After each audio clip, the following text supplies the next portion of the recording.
Hi,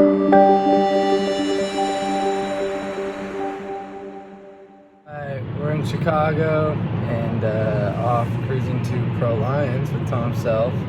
These guys have been a client of ours for a long time. And super cool, where 2 years ago I came out and visited, and they were in a smaller little office. And one of the things I love about this company is they've now expanded into a massive office with a gym and a big training facility room.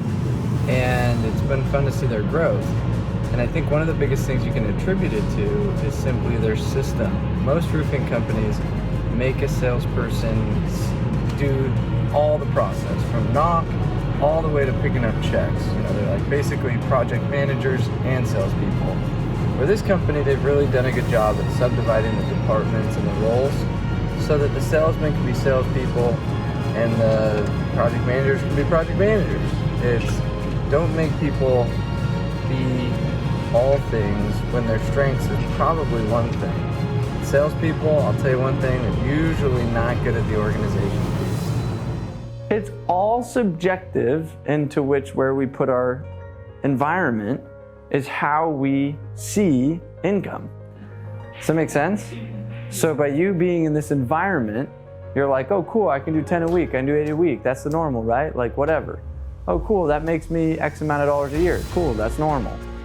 But I like to challenge that and be like, well, what if what was normal was to make 150 grand here and like that was just like to be cool and even fit in, you're making 150 grand.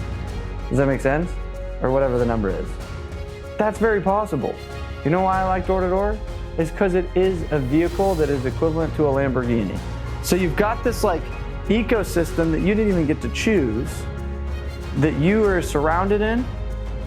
Now, the question is, can you mentally overcome that? Can you expand your own mind to say, how do I get past this and go make 100,000, 200,000, 300,000, whatever that is, because can you allow your brain to accept that and say, I don't want to keep living in this cycle. So what you guys get to do is you get to live beyond this, beyond where you think your potential is, and you get to hang out right here, just beyond your edge. You feeling me? So how do I do that in my sales environment? Is you think you're working really hard? Why don't you pick your pace up a little bit?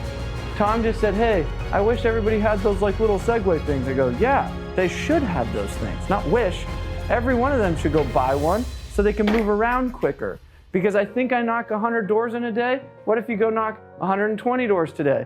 What if you go knock 140 doors? I know people that ride Segways, like the actual like door knock, 350 doors on average for the whole year. That's crazy. Per day.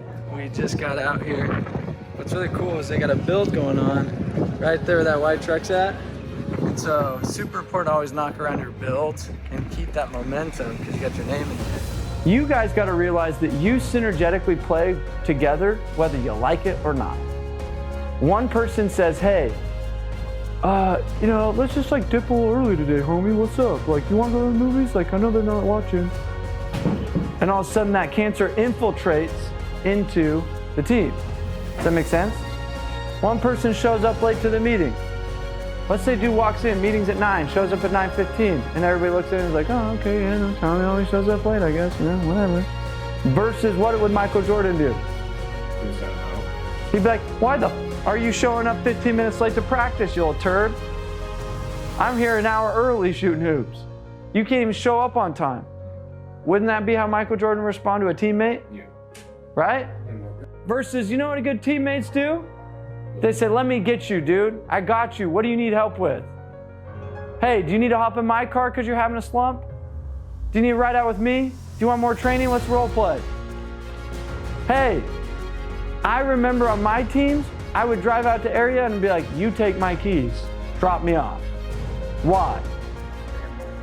I would have days where I didn't want to knock, and I knew that if I had the keys, guess where I'd end up? Probably the gas station a lot longer than I should be, right? Team is everything. And you're gonna have captains, you're gonna have A players, you're gonna have bench warmers. The question is, are you a bench warmer or are you guys an A player on that team? Are you starting 5 or are you bench warming? Are you getting cut? Play team, guys. This is much more of a team sport than you think. And don't give permission to suck to everybody. Give permission to be inspired, because that's how you play at all levels. So my question is, who's gonna step up and look at Tommy in 6 weeks or the next class, be like, Tommy, you know what? It's better for me that I help you, because when I help you, in turn, it helps me, because it makes me step up as a better human being. You know what the most satisfying feeling is about my job? It's every day I get people hit me up. That video changed my life. This training helped me a ton. This, and this. Because I'm like, I don't want to just lead individuals. I don't want to just lead groups. I don't even want to just lead teams. I want to lead a movement. I want to lead a culture. I want to lead change.